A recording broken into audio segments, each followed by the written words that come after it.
Hola, soy Carolina Gómez. Bienvenidos a Especiales Red Más Noticias. La noticia hoy es política. Está con el giro que parecería estar tomando la recta final de la competencia por la presidencia. Rodolfo Hernández ha sido la gran sorpresa como el candidato que más crece y que podría incluso empatar con Gustavo Petro en una eventual segunda vuelta. Estos son los resultados más recientes de las encuestas de Inbamer y el CNC. Con sorpresa llega la encuesta del Centro Nacional de Consultoría, quien anuncia que el que más crece es el ingeniero Rodolfo con 21,9%, alcanzando así a Federico Gutiérrez con 23,9%, quien es el candidato de la derecha colombiana. Por su parte, Gustavo Petro sigue liderando las encuestas con un 41,0%.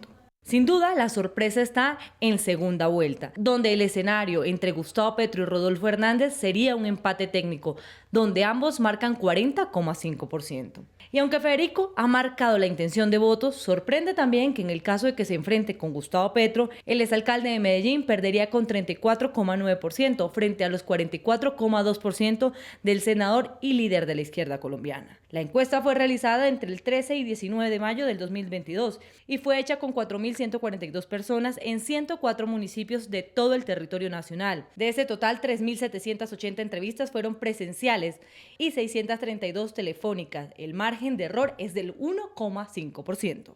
Si miramos la encuesta por el sexo y por la edad, les contaríamos lo siguiente. Gustavo Petro tendría la mayor votación de los hombres con un 41,2% y los rangos de edad que más votarían por él son de los 18 a 25 años con un 50,1%. En el caso de Federico Gutiérrez, las personas que más votarían por él serían las mujeres con un 21,9% y serían las personas mayores de 56 años con un 28,2%. En el caso del ingeniero, votarían por él más hombres con un 19,6%. Sin embargo, las mujeres también lo siguen con un 18,6%. Y las personas que más ejercerían su derecho con el candidato serían los jóvenes entre 18 a 25 años con un 22,9%. Pero esa no fue la única encuesta que se conoció en las últimas horas. Inbamer revela que Gustavo Petro también mantiene el liderato en la intención de votos con un 40,6%. Es seguido por Fico Gutiérrez con un 27,1% y Rodolfo Hernández se ubica de tercero con un 20,9%. En una eventual segunda vuelta, el candidato del pacto histórico de enfrentarse a Federico Gutiérrez resultaría ganador. Petro obtendría 52,7% de los votos, mientras que el candidato del Equipo por Colombia lograría 44,2%. Aquí también sigue la misma tendencia en un eventual enfrentamiento entre Gustavo Petro y Rodolfo Hernández. Los dos candidatos lograrían un empate técnico. Petro alcanzaría 50%, mientras que Hernández el 47,4%.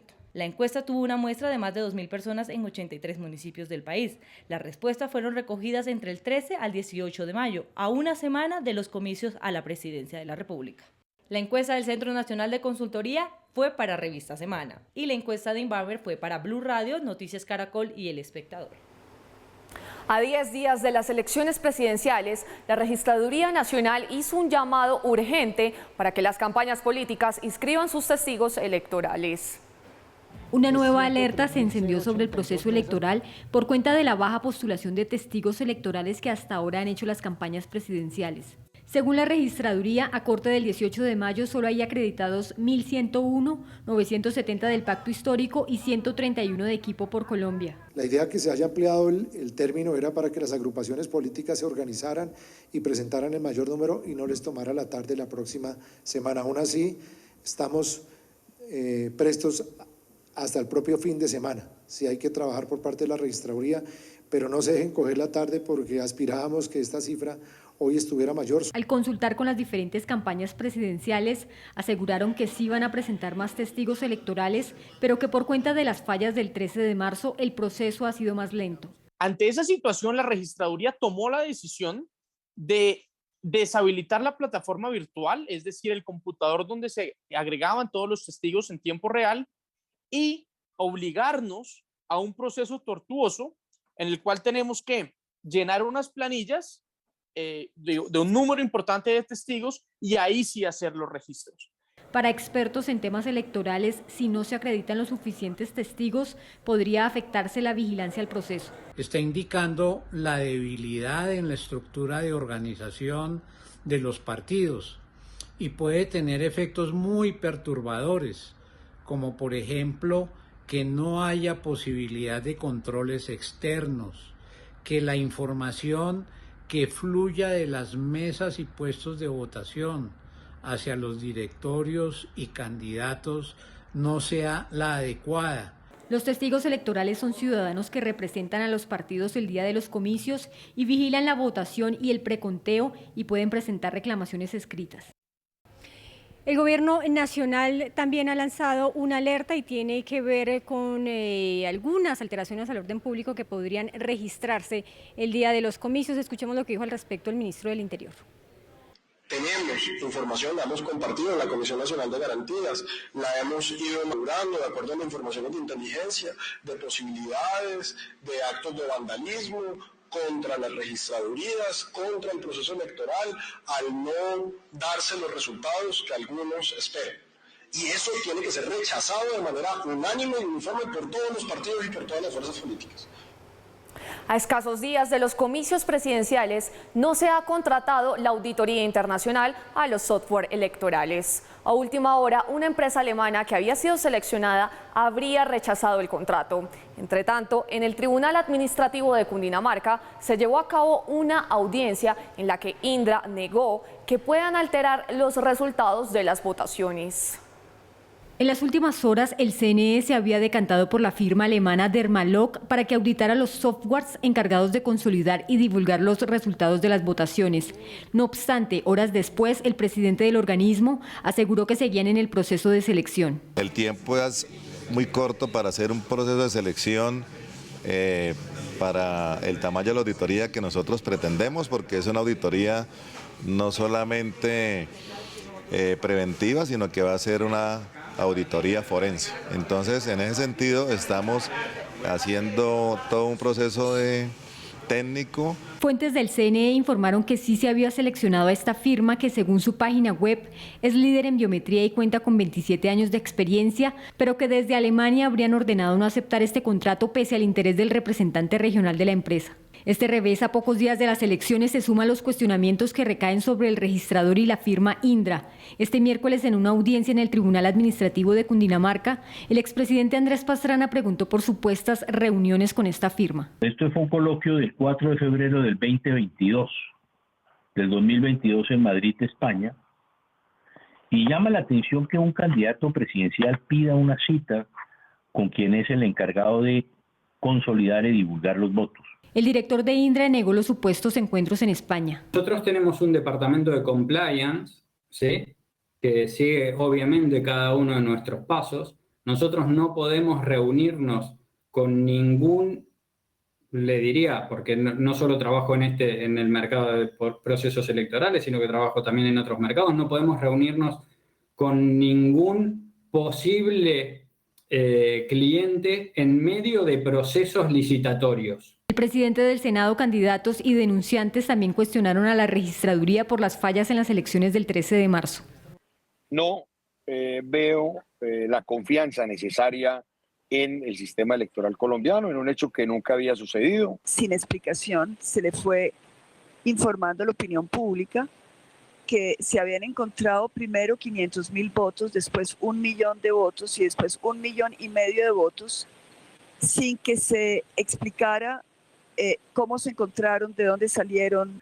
Y encontramos pues que no la totalidad, pero sí aproximadamente el 85% de las personas que están como jurados de votación están en un puesto, pero en distintas mesas. La empresa Indra se defendió y aseguró que ellos no pueden alterar resultados electorales. Y perdón, jamás en mis 25 años de experiencia, jamás nadie me ha hablado de poder modificar ningún tipo de resultado. Jamás. Luego de escuchar los testimonios, el tribunal tendrá 10 días para evaluar el material probatorio y decidir si suspende o no a Alexander Vega. Hay alerta en Bogotá por la alta ocupación de las unidades de cuidado intensivo para niños. La razón, explicó la secretaria de Salud, es el pico de infección respiratoria aguda que enfrenta la ciudad.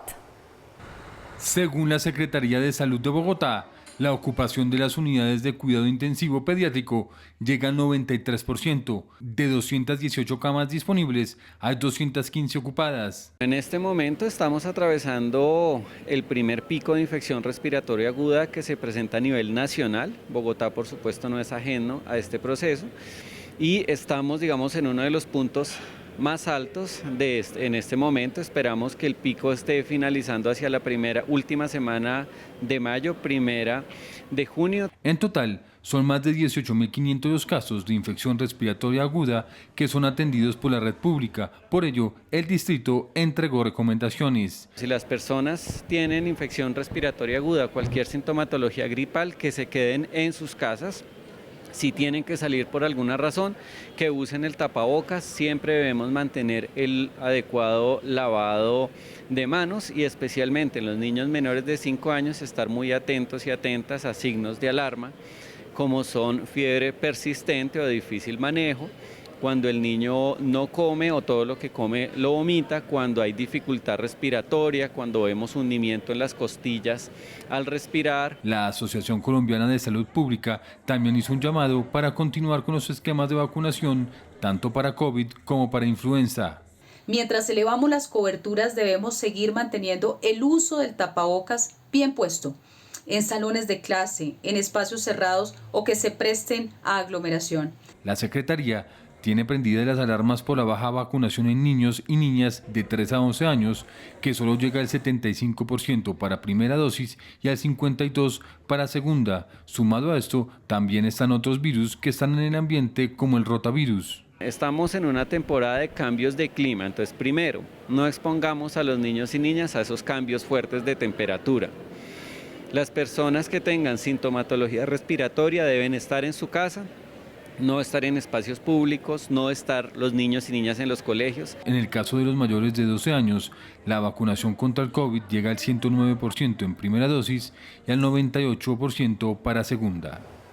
A la cárcel fueron enviados 6 presuntos integrantes de los Piscianos, un grupo delincuencial que estaría involucrado en la preparación y comercialización de drogas sintéticas al menudeo en el suroccidente de Bogotá. Agentes de la Policía Judicial evidenciaron que el negocio era manejado por jóvenes que tienen influencia en el sector universitario de Bogotá. Personal del CTI siguió de cerca el actuar de esta organización y detectó los roles, contactos y distintas maniobras usadas para mover los estupefacientes. Los investigadores conocieron que las sustancias eran almacenadas dosificadas y en algunos casos fabricadas en viviendas de los barrios Mandalay, Castilla, Santa Catalina, Pío XII, Valladolid, Tintal y Banderas en la localidad de Kennedy de Bogotá. Es muy importante resaltar que ellos tenían un modelo negocial delictivo en donde efectivamente sabían la fabricación del tusi y querían replicarlo. Al replicarlo, efectivamente, otras personas aprendían la fórmula y podían hacer desde sus cocinas, desde cualquier casa podían producir esta droga. 6 jóvenes, algunos estudiantes de importantes universidades acá en Bogotá. Asimismo, obtuvieron comunicaciones telefónicas en las que los señalados articuladores del andamiaje ilegal definían los lugares en los que vendían tucibí, LSD, éxtasis y marihuana. Un negocio que da unas rentas criminales de 3 millones de pesos diarios. Hacían la comercialización en los sectores de entretenimiento, de rumba en Bogotá, en galerías, en la zona T, en lo que conocemos coloquialmente como los amanecederos, y logramos efectivamente neutralizar esta organización criminal. Esta organización lograba adquirir todos los químicos y fármacos con fórmulas médicas falsificadas. Ellos adquirían estos químicos y hacían efectivamente la combinación, tenían muy clara cómo era la combinación de esta droga tusi y también pues tenían acceso para poder comercializar lo que es el LSD y el éxtasis, todo el tema de las drogas sintéticas. En las investigaciones, los agentes infiltrados grabaron conversaciones del precio y la comercialización de la cocaína y otras drogas. Aquí también ahorita está cara, 250. Pero 250 en donde a mí me tocó comprar en el norte allá en 280 porque las 200 que me vendían ayer me salieron falsas. Casi nosotros tenemos aquí un socio aquí con 250, máximo le cobrará 255. Bueno, ya le aviso para ver si me manda una. Pero ayúdeme con algunos insumos, Ya por ahí en una hora me llega psicóloga, Beatriz. Bueno, o le digo, o como es si me das un puntico. Manito, pero la verdad, la sincera, voy a cocinar después que me acaban de comprar toda la cocina completa, güey. Un fiscal seccional de Bogotá presentó a los piscianos ante un juez de control de garantías y les imputó el delito de tráfico, fabricación o porte de estupefacientes.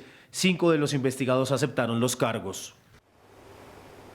Las centrales obreras proponen una nueva alza en el salario mínimo para enfrentar la alta inflación. Analistas dicen que esa propuesta no es viable y que por el contrario puede incidir más sobre el aumento en el costo de vida y afectar la generación de empleo. El gobierno la descartó.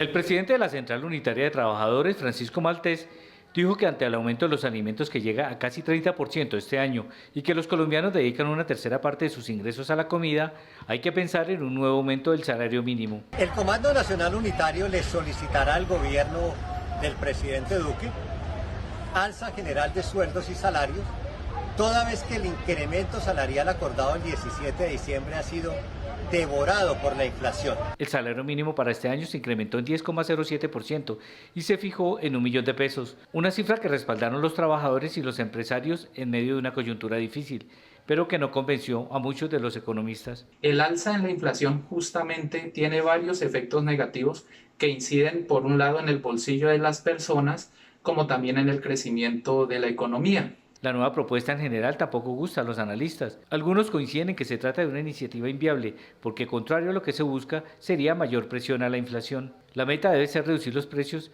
de los alimentos e insumos y de la producción. Un incremento en los salarios en este momento no sería viable. Recordemos que estamos en una situación coyuntural donde no hay casi productos, hay escasez de productos y esto ha generado una presión a nivel general de los precios. Porque hacer aumentos salariales sin tener en cuenta la escasez de oferta agregada y sin actuar sobre las variables que explican la escasez de oferta agregada, que son la inversión y el empleo, pues necesariamente lo único que va a generar es una aceleración del proceso inflacionario. En general lo que hay es un problema de oferta de bienes y servicios que venden las empresas, lo que se conoce como oferta agregada. Es algo que sufre el mundo entero. Los problemas de escasez de oferta agregada se resuelven a través de incrementos en los niveles de inversión y producción. Además, otro de los problemas que se generaría es el aumento de los costos a los empresarios, lo que se puede traducir en una disminución en las nóminas, en un momento en que apenas se superan las dificultades que trajo la pandemia. Si subimos los salarios por el lado de los empresarios, se les haría más costoso producir. Ahí tendrían ellos que escoger entre contratar mano de obra o reducir insumos. Según los datos del DANE, la inflación en los últimos 12 meses en Colombia llega a 9,23% y el rubro de los alimentos a 26,17%, un fenómeno de aumento de precios que se da en el mundo entero. Los analistas esperan que a partir del segundo semestre vuelva a bajar. Hacemos una pausa y al regreso, el presidente Joe Biden recibió en la Casa Blanca a los líderes de Suecia y Finlandia.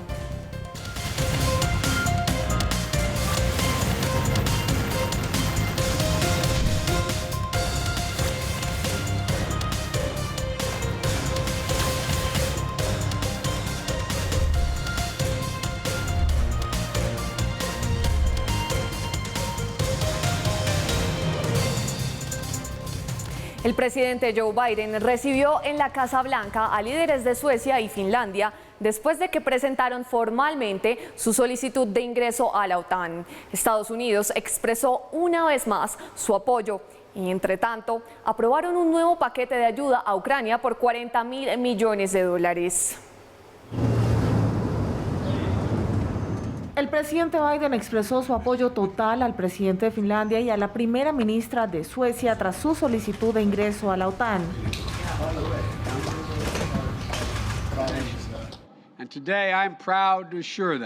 Hoy me enorgullece asegurarles que tienen el total y completo respaldo de los Estados Unidos de América. Hoy mi administración está presentando al Congreso de los Estados Unidos informes sobre el acceso a la OTAN de ambos países para que el Senado pueda avanzar eficiente y rápidamente en el asesoramiento.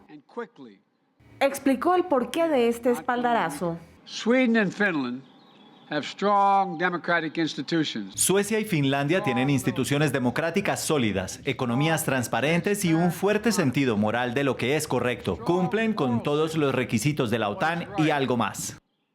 Y para quienes se cuestionan sobre su ingreso, explicó que lejos de ser una amenaza, es una prevención. La incorporación de nuevos miembros a la OTAN no es una amenaza para ninguna nación, nunca lo ha sido. El propósito de la OTAN es defenderse de la agresión. Ese es su propósito, defender. Y que nadie se equivoque sobre el significado de este día histórico. El presidente de Turquía reiteró que siguen firmes en el no sobre el ingreso de Suecia y Finlandia.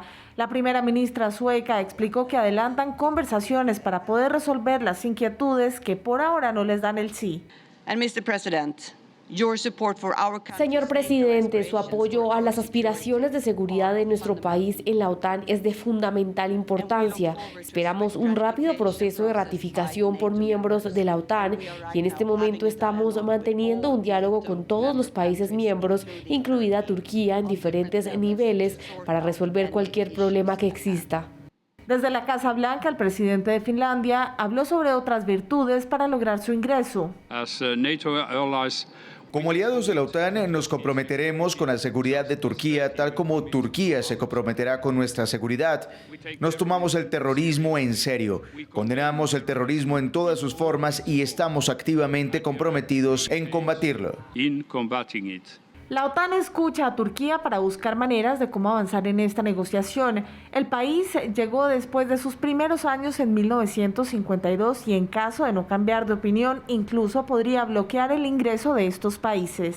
Por supuesto, estamos abordando las preocupaciones que Turquía ha expresado, porque cuando un aliado importante como Turquía plantea preocupaciones de seguridad, plantea problemas, entonces la única forma de lidiar con eso es sentarse y encontrar formas de hallar un terreno común y un acuerdo sobre cómo avanzar. Estados Unidos, entre tanto, acusa a Rusia de estar usando el hambre como arma de guerra y señala a Vladimir Putin de bloquear el suministro de comida y productos básicos a los civiles atrapados. Crece la alerta en el mundo por la aparición de más de 40 casos de viruela del mono. Se trata de una enfermedad rara, transmitible a través del contacto con animales, personas o materiales contaminados. Expertos aseguran que su propagación mundial es motivo de alarma, pero no de pánico. La Organización Mundial de la Salud se encuentra en alerta por los más recientes casos de viruela del mono, una extraña enfermedad que pasa de los animales a los humanos y que fue diagnosticada desde hace 50 años en África, donde ha sido predominante. El pasado 6 de mayo de este año, Reino Unido fue el primer país fuera del continente en diagnosticarla. Otros países de Europa como Portugal, España, Italia y Suecia ya suman más de 30 casos. En las últimas horas, Estados Unidos y Canadá se convirtieron en los primeros países en América en detectarla. Hay un paciente en la Commonwealth de Massachusetts a quien se le ha confirmado que tiene una infección con viruela del simio. Ese paciente está actualmente hospitalizado en el Hospital General de Massachusetts y está admitido en nuestro programa especial de patógenos. Actualmente se encuentra en condición estable. La enfermedad por lo general produce fiebre, inflamación en los ganglios, erupción en las manos y cara. Para contagiarse es necesario un contacto muy estrecho de fluidos con una persona infectada, entre otras vías por cualquier relación sexual. Sin embargo, un gran porcentaje de los casos detectados ha sido en hombres homosexuales. El factor de riesgo aquí han sido los hombres que tienen sexo con hombres, ese tipo de contacto cercano. Y eso tiene sentido porque la forma en que esto se propaga es a través de gotitas respiratorias muy cercanas, cara a cara, y también el contacto directo con las lesiones que tienen virus en ellas. Expertos aseguran que aunque su propagación debe ser motivo de alarma, no debe generar pánico sobre una posible pandemia. Esto es bastante alarmante desde el punto de vista de la salud pública y es algo que realmente necesitamos controlar lo más rápido que podamos. No hay necesidad de entrar en pánico aquí. Esto no se va a propagar y llegar a la población en general y causar una epidemia como lo ha hecho el coronavirus. Pero aún así, este es un grupo considerable de lo que parece ser un área bastante grande. El Centro Europeo para la Prevención y el Control de Enfermedades recomendó que en casos severos las personas deben ser aisladas, sometidas a pruebas y notificadas de forma rápida, además de realizar un rastreo de contactos. Hasta aquí esta emisión de especiales Red Más Noticias. Quédese con nosotros, ya viene Ángela Collazos con la emisión de noticias del fin de semana.